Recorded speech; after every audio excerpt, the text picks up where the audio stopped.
Hi everyone.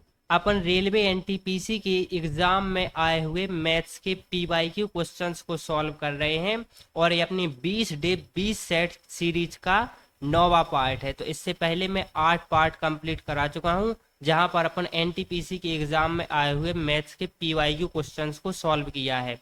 एक और चीज, इन 8 वीडियोज में अपन ने एनटीपीसी के एग्जाम में आए हुए जितने भी क्वेश्चंस को सॉल्व किया है, उन सभी क्वेश्चनों की आंसर सहित पीडीएफ मैंने टेलीग्राम चैनल पर अपलोड की है। तो अगर आप उस पीडीएफ को एक्सेस करना चाहते हैं तो टेलीग्राम चैनल को ज्वाइन कर लीजिए।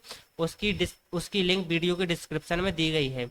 तो चलिए बिना किसी देरी के क्लास को स्टार्ट करते हैं और देखते हैं पहला क्वेश्चन। तो देखिए, ये है पहला क्वेश्चन। अब इस क्वेश्चन को आप ध्यान से देखना। इस क्वेश्चन में क्या कहा गया है? इस क्वेश्चन में कहा गया है कि कितने समय में एक धनराशि 25% की रेट पर साधारण ब्याज की दर से स्वयं की 7/6 गुनी हो जाएगी। अब स्वयं की 7/6 गुनी का मतलब ये है कि अगर प्रिंसिपल 6 होगा तो अमाउंट कितना हो जाएगा? अमाउंट हो जाएगा 7। देखना स्वयं का, अब आप अगर आप यहां से देख भी सकते हैं कि अगर प्रिंसिपल 6 होगा तो इसका 7/6 गुना होने का मतलब क्या है कि 7/6 से इसमें गुणा करेंगे, इस 6 से 6 कट जाएगा तो अमाउंट कितना आ गया? 7 आ गया। तो यही क्वेश्चन कह रहा है कि भाई स्वयं की 7/6 गुनी हो जाती है। तो प्रिंसिपल 6 है, अमाउंट 7 है, अर्थात मूलधन 6 है और मिश्र धन 7 है। तो मैं कहूंगा ब्याज अर्थात इंटरेस्ट कितना है? तो आप कहोगे इंटरेस्ट 1 का है। तो इंटरेस्ट कितने का है? अब 1 का है। तो अब अपन से यहां से क्या निकालना है? आप कहोगे अपन को निकालना है समय। तो समय का फॉर्मूला क्या होता है? तो समय का फॉर्मूला होता है टी बराबर ब्याज। ब्याज के लिए अपन लिखेंगे I into interest, I into 100 upon P four principal अर्थात मूलधन इंटू R4 रेट अर्थात दर। अब इस फॉर्मूले का डायरेक्ट उपयोग करेंगे, अपना आंसर मिल जाएगा। अब देखिए इंटरेस्ट कितना है मिला? आप कहोगे 1 का इंटरेस्ट मिला, गुणे 100 फॉर्मूले में ही है। प्रिंसिपल कितना है? तो आप कहोगे 6 है और मैं कहूंगा रेट कितनी दी गई है? तो आप कहोगे 25%। सॉल्व करो, 25 से कम 25, 25 चौका 100। तो जो टी निकल के आया ना, टी निकल के आया कितना? आप कहोगे 4/6 वर्ष। लेकिन जो आंसर दिए गए हैं वो माह में दिए गए हैं, तो वर्ष को अपन को महीने में बदलने के लिए उसमें 12 का गुणा कर देंगे। तो टी बराबर, अगर अपन को महीने में चाहिए तो 4/6 में अपन डायरेक्ट 12 का गुणा करेंगे, क्योंकि एक साल में 12 महीने होते हैं। तो यहाँ से सॉल्व करेंगे, 6 एकम 6, 6 दूनी 12, 4 दूनी 8। तो जो टी निकल के आया वो आया कितना? 8 माह है। तो 8 माह इस क्वेश्चन का राइट आंसर हो जाएगा, जो कि ऑप्शन नंबर बी में दिया गया है।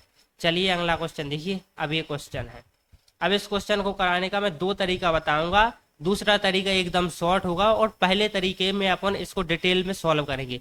अब देखिए इस क्वेश्चन में कहा गया है कि राजू ने P% की रेट पर वार्षिक चक्रवृद्धि ब्याज की दर पे 5,000 रुपए का निवेश किया और 3 सालों के बाद उसे 1655 ज्यादा मिले।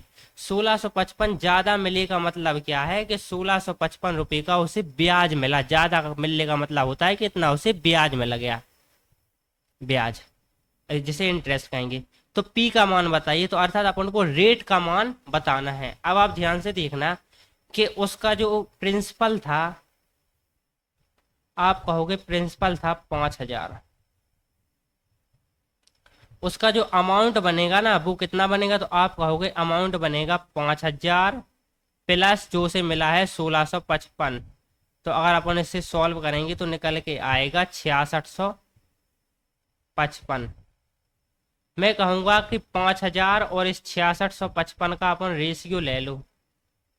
तो रेशियो लेंगे अपन इसका, तो अपन इसको 5 से काटेंगे तो यहाँ पर आ जाएगा 1,000। 5 से जब अपन इसको काटेंगे ना तो 1,000 आ जाएगा। इस तरफ इसको 5 से काटेंगे तो कितना आएगा? 5 एकम 5, बचेगा 1, 5 ती 15, फिर बचेगा 1, 5 ती 15, 5 एकम 5। तो 3 साल में राशि 1,000 से 1,331 हो गई। तो 1 साल में कितनी हुई होगी? तो 1 साल में होने के लिए अपन को 3 साल से 1 साल तक पहुंचने के लिए, जैसे 3 साल का प्रिंसिपल और अमाउंट का रेशियो कितना दिया गया है? 1,000 रेशियो 1,331। तो अपन को 1 साल का प्रिंसिपल और अमाउंट का रेशियो निकालना है, उसके बाद अपन दर आसानी से निकाल पाएंगे। तो 3 साल से अपन को 1 साल के लिए पहुंचने के लिए क्या करना पड़ता है, इसका इसकी जो घात होती है ना, वो उसकी घात का अपन को 1/3 ज्ञात करना पड़ेगा। तो देखना, इस 1000 को अपन लिख सकते हैं 10⁻3,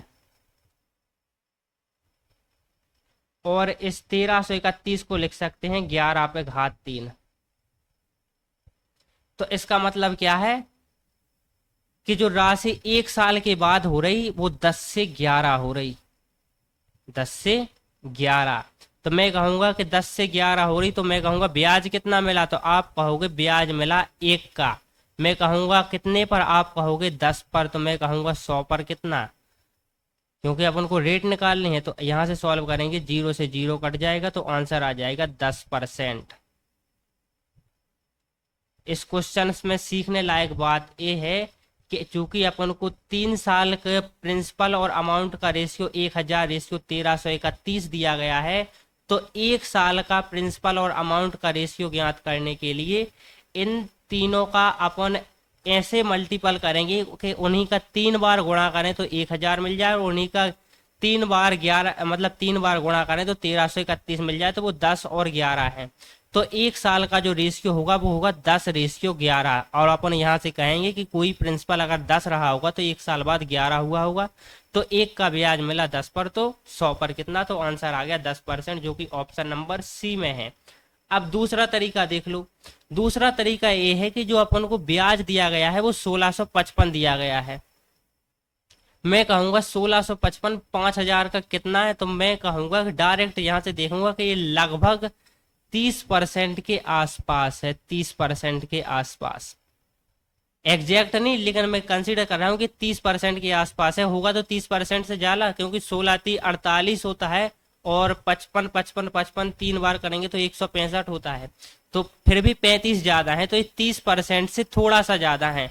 अगर ये 30% से थोड़ा सा ज्यादा है तो 1 साल का लगभग 10% हुआ होगा, दूसरे साल का 10% और तीसरे साल का 10%। तो यही अपना आंसर हो जाएगा, क्योंकि अगर ये 20% हुआ होगा, 20% 20%, तो 3 सालों में टोटल 60% ब्याज हो जाता, और उसके ऊपर चक्रवृद्धि ब्याज भी लगता। तो 60% अगर हो जाता तो 5000 का 60% 3000 होता है, तो ब्याज 3000 मिलता कम से कम, लेकिन ब्याज मिल तो 1655 रहा है। चूंकि इसके ऑप्शन बहुत वाइडली हैं, तो अपन आसानी से ऑप्शन नंबर सी को मार्क कर सकते थे। 30% होता तो 3 साल में 90% हो जाता, तब तो वो 4500 ब्याज होता, ब्याज तो 1655, 40 में तो और दूर की बात हो जाती। तो इस क्वेश्चन को अपन बाय ऑप्शन बहुत जल्दी सॉल्व कर सकते थे। मैंने दोनों तरीके बता दिए। चलिए अगला क्वेश्चन देखिए, ये है अगला क्वेश्चन। अब इस क्वेश्चन में कहा गया है कि 2 भाइयों की आयु का अनुपात 5:8 है, और उनकी आयु का अंतर 12 वर्ष है। उनकी आयु ज्ञात कीजिए। तो कोई भाई ए और बी हैं। अब आप ध्यान से देखना कि उनकी आयु का अनुपात 5:8 है, और उनकी आयु का अंतर 12 वर्ष है। तो ए भाई की जो आयु है वो 5 है, बी भाई की आयु 8 है, और इन दोनों की आयु का अंतर दिया गया है 12 वर्ष। तो 12 वर्ष आयु का अंतर दिया गया है। यहाँ पर आप बताओ कि ए और बी की आयु के बीच अंतर कितने रेशियो का है, रेशियो कितने रेशियो का है। तो आप कहोगे कि बी की आयु 8 है, ए की आयु 5 है, इसमें अंतर आप कहोगे 3 का है। तो मैं कहूंगा कि इसी 3 की वैल्यू 12 वर्ष दी गई है, तो 3 की वैल्यू 12 वर्ष है, तो 1 की वैल्यू कितनी होगी, तो आप कहोगे 12/3 अर्थात 4 वर्ष। तो 1 की वैल्यू 4 वर्ष है, तो 5 की वैल्यू 20 वर्ष होगी, और 8 की वैल्यू 8 चौका 32 वर्ष होगी। तो एक भाई की उम्र 20 वर्ष होगी, दूसरे भाई की उम्र 32 वर्ष होगी, जो कि ऑप्शन नंबर ए में दिखाई दे रहा है।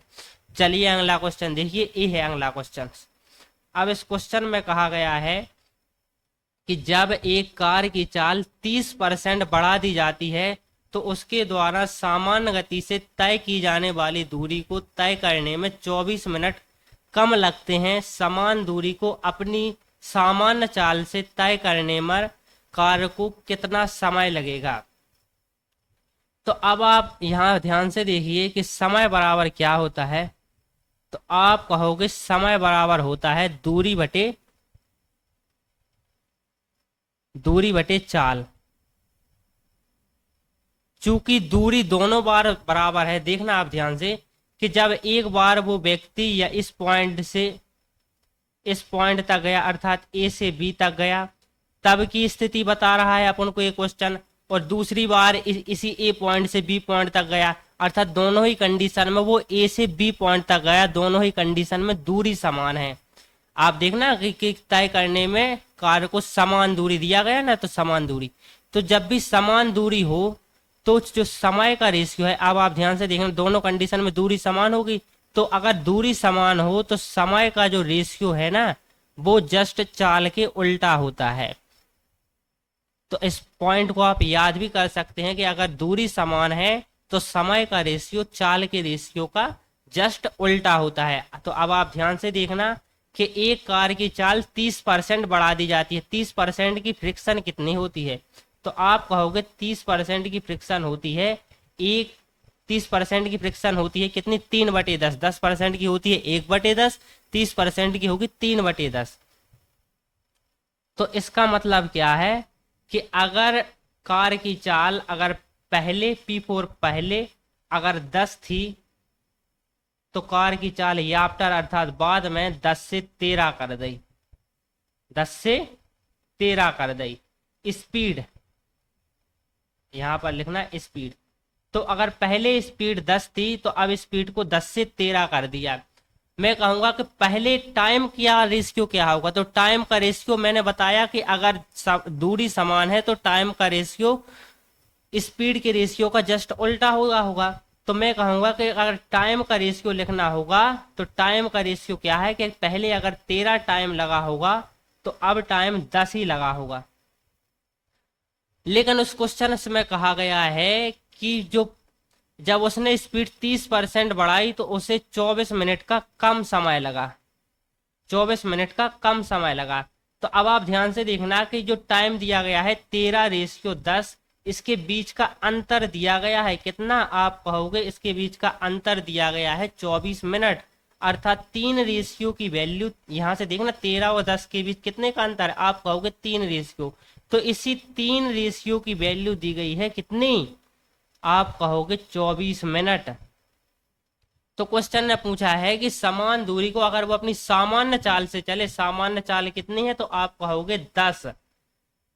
सामान्य चाल से चले तो उसके कितना समय लगेगा? तो जब वो सामान्य चाल से चल रहा है, यहाँ इस स्थिति में देखिए कि जब वो 10 से चल रहा है तब समय कितना लग रहा है? तो आप कहोगे तब समय 13 लग रहा है। तो मैं कहूंगा क्या कि 3 की वैल्यू 24 मिनट है, तो इस 13 की वैल्यू कितनी है? तो 13 का यहाँ से गुणा हो जाएगा। अब आप ध्यान से देखना 3 एकम 3, 3 8 24, 13 8 104, तो 104 इस क्वेश्चन का राइट आंसर हो जाएगा। लेकिन अपन को आंसर 104 मिनट है। अब इस मिनट में अपन कुछ घंटे भी बना सकते हैं, तो कितना बनेगा? 60 मिनट का 1 घंटा होता है तो 1 घंटा हो जाएगा और 44 मिनट हो जाएगा। 1 घंटे 44 मिनट का मतलब होता है 1 घंटे 44 मिनट का मतलब होता है 104 मिनट, जो कि ऑप्शन डी में दिया गया है। तो ये अपना राइट आंसर हो जाएगा। ध्यान देने वाली बात सिर्फ ये है कि जब भी दूरी समान हो तो चाल का रेशियो समय के रेशियो का जस्ट उल्टा होता है। अब आप अगला क्वेश्चन कीजिए। ये क्वेश्चन, अब इस क्वेश्चन में कहा गया है, क्या कहा गया है कि एक आयताकार मैदान का क्षेत्रफल 260 मीटर स्क्वायर है और इसकी भुजाओं का अनुपात 13:5 है। इस आयताकार मैदान का परिमाप अपन को ज्ञात करना है। तो देखिए ध्यान से दीजिए कि माना कि आयत की लंबाई और चौड़ाई का जो रेशियो दिया गया है वो 13:5 दिया गया है, 13:5। तो जो इसकी लंबाई का रेशियो चूंकि 13:5 दिया गया है, रियल में लंबाई कितनी होगी? तो रियल में लंबाई होगी 13 × x और चौड़ाई होगी 5 × x, क्योंकि ये रेशियो है।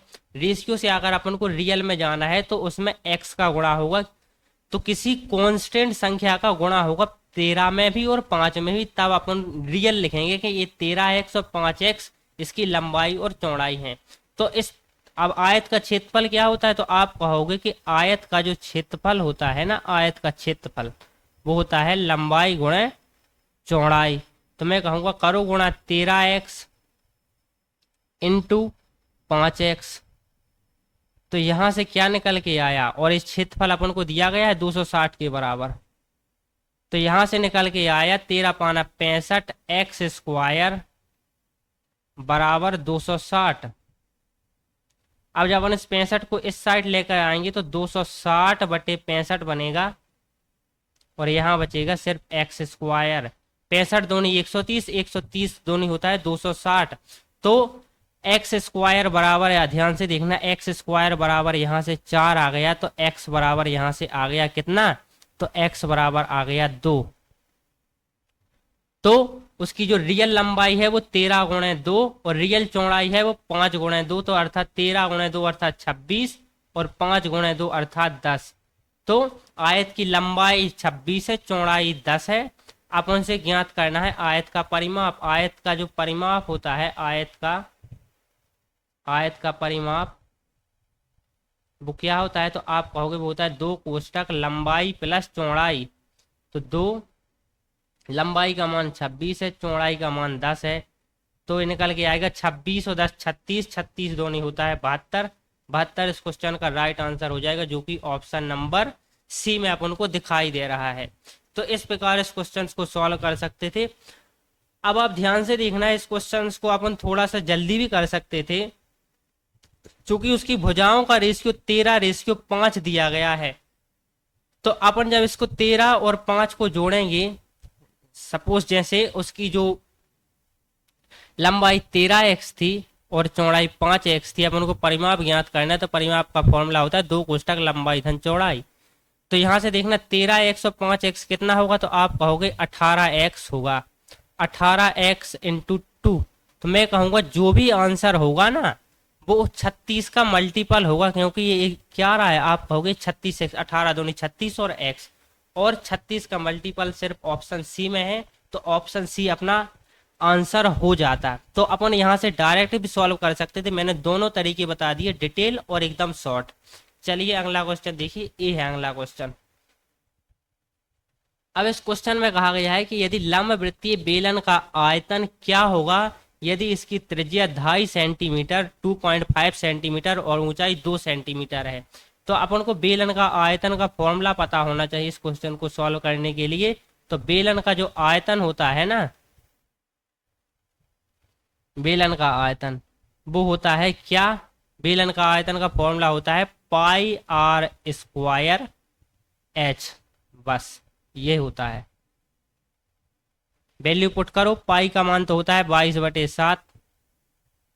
त्रिज्या कितनी दी गई है, तो आप कहोगे त्रिज्या दी गई है 2.5, तो इसका एक बार और गुणा होगा 2.5 इंटू ऊंचाई 2।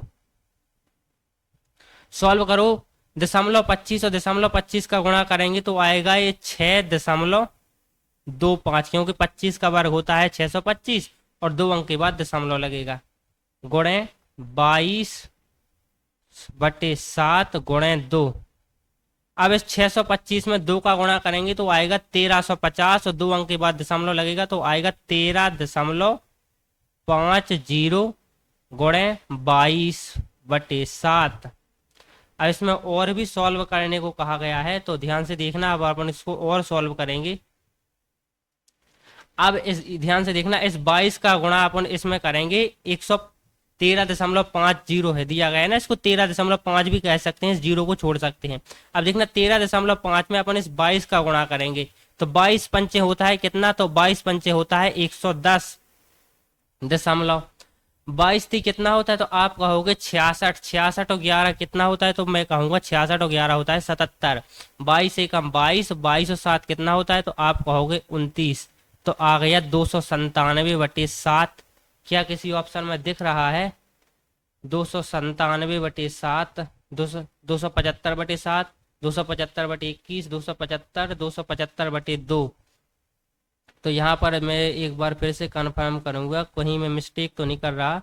22 पंचे होता है 110, और 22 बाई 2 44, 22 3 66, 66 और 11 77, और 22 और 7 29, 297/7।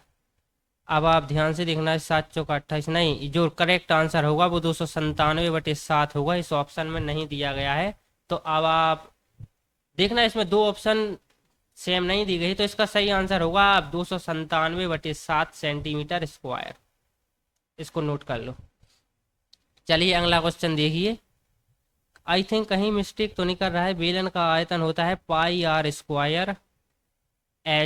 एच अपन को 2 सेंटीमीटर दिया गया, 2 ही का गुणा किया है 25 का वर्ग 625.625 इंटू 2, 600 दूनी, हाँ यहाँ पर मिस्टेक कर रहा है, आप मेरे को बता नहीं रहे।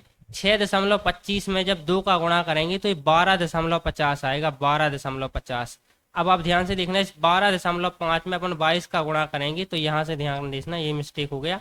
22 पंचे होता है 110, तो ये 0 आएगा, फिर लगेगा दशमलव, फिर 22 का गुणा 2 के साथ करेंगे, 22 दूनी 44, 44 और 11 होगा था है कितना 55, और 22 और 5 होगा 27/7, तो आंसर होगा 275/7, जो कि ऑप्शन नंबर डी में दिया गया है। आई एम सॉरी, यहाँ पर थोड़ी सी मिस्टेक हुई, मैंने 6.25 में जब गुणा किया तो 1350 लिख दिया, जबकि आता है 12.50, तो यहाँ पर थोड़ी सी मिस्टेक हुई, माफ कीजिए।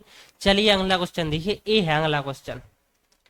अब इस क्वेश्चन में कहा गया है कि ए स्क्वायर माइनस बी स्क्वायर भागे ए प्लस बी का बराबर का मान है 25, तो ए माइनस बी का मान ज्ञात कीजिए। तो देखिए यहाँ पर क्या कहा गया है कि ए स्क्वायर माइनस बी स्क्वायर, भाग का मतलब होता है बटे, ए प्लस बी का जो मान दिया गया है ना, वो अपन को 25 दिया गया है, अपन से ए माइनस बी का मान पूछा है, तो इसको आप सॉल्व कीजिए। ए स्क्वायर माइनस बी स्क्वायर का डायरेक्ट फॉर्मूला होता है ए माइनस बी ए प्लस बी बटे ए प्लस बी, तो इस ए प्लस बी से ए प्लस बी कट जाएगा, तो ए माइनस बी अपन को मिल गया 25, तो 25 अपना ऑप्शन का राइट आंसर हो जाएगा, जो कि ऑप्शन नंबर सी में अपन को दिख रहा है। देखिए इस क्वेश्चन को,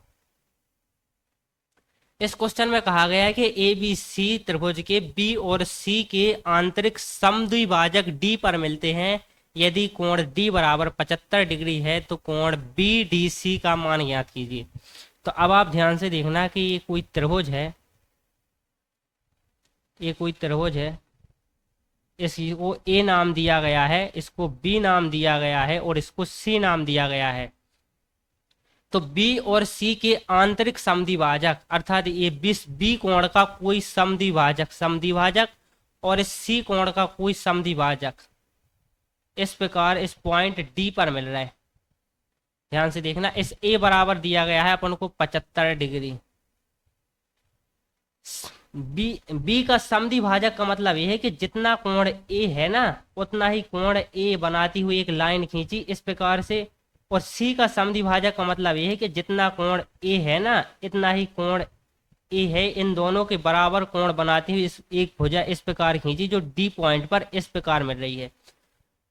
तो अपन से पूछा गया है कि जो ए वाला कोण है ना, यही पूछा है ना कि कोण बी डी सी का मान बताइए। बी डी और सी का मान अपन को ज्ञात करना है। तो इस प्रकार ये एक ट्रायंगल की प्रॉपर्टी होती है, इसका अपन सारे कॉन्सेप्ट को मैं बता दे रहा हूं कि ये अगर त्रिभुज है तो इस त्रिभुज की तीनों एंगल बाइसेक्टर, अर्थात एंगल को बाइसेक्ट करती हुई लाइन जिस पॉइंट पर मिले उसे कहते हैं इन सेंटर। और इन सेंटर पर बना जो कोण होता है वो होता है 90 degree plus half of angle A.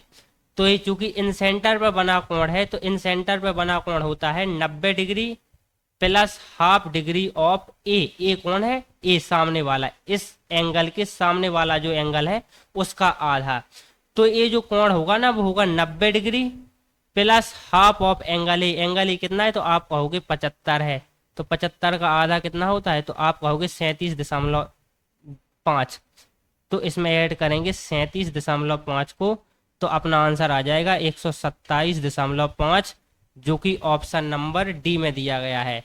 तो याद करने वाली चीज सिर्फ ये है कि अगर दो एंगल बाइसेक्टर अर्थात एक कोण और इस कोण के बराबर एक कोण, अगर दो एंगल बाइसेक्टर अगर भीतर किसी पॉइंट डी पर काटते हैं तो उसका मान जो तीसरी भुजा बची ना, तो तीसरी भुजा पर जो कोण बचा है उसका 90 डिग्री प्लस हाफ डिग्री के योग के बराबर होता है।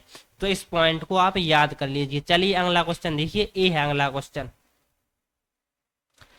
अब इस क्वेश्चन में कहा गया है कि पी किसी कार्य को 10 दिनों में पूरा कर सकता है, 4 दिन काम करने के बाद पी काम छोड़ देता है और क्यू शेष काम को 9 दिनों में पूरा करता है। यदि उन्होंने शुरुआत में एक साथ काम करना शुरू किया होता तो कार्य पूरा करने में उन्हें कितने दिन का समय लगता है। अब देखना मेरे भाई कि पी 10 दिनों में काम करता है, पूरा काम 10 दिनों में कर लेता है और वो 4 दिन काम करने के बाद छोड़ देता है।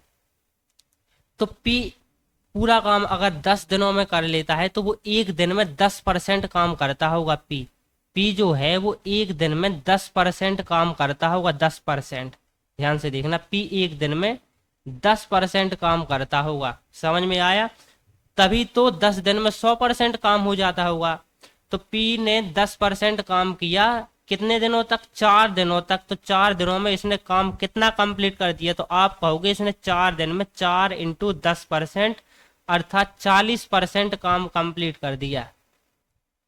अब आप ध्यान से देखना कि जो Q है ना, Q जो दूसरा Q आया, Q ने शेष जो काम बचा, पूरा काम 100% होता है तो शेष काम कितना बचा? तो आप कहोगे शेष काम बचा 60%।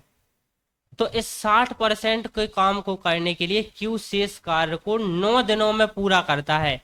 तो इस जो शेष काम का इसने जो 60% सॉल्व किया, मतलब 60% काम इसने 9 दिनों में किया, 9 दिनों में।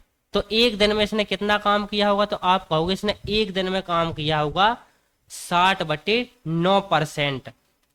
तो अगर दोनों शुरुआत से काम करते तो काम कितने दिनों में हो जाता है? इसका मतलब यह है कि दोनों साथ मिलकर काम करते तो काम कितने जल्दी हो जाता है। तो देखना कि ए एक दिन में 10% काम करता है और बी एक दिन में 60/9% काम करता है, 60%/9%। तो देखना एक दिन में टोटल काम हो कितना रहा है। तो इस यहाँ अब 10% का साइन हटाएंगे, इसका मतलब अपन समझ रहे हैं। 60/9 को अपन सॉल्व भी कर सकते हैं, इसको लिख सकते हैं 20/3।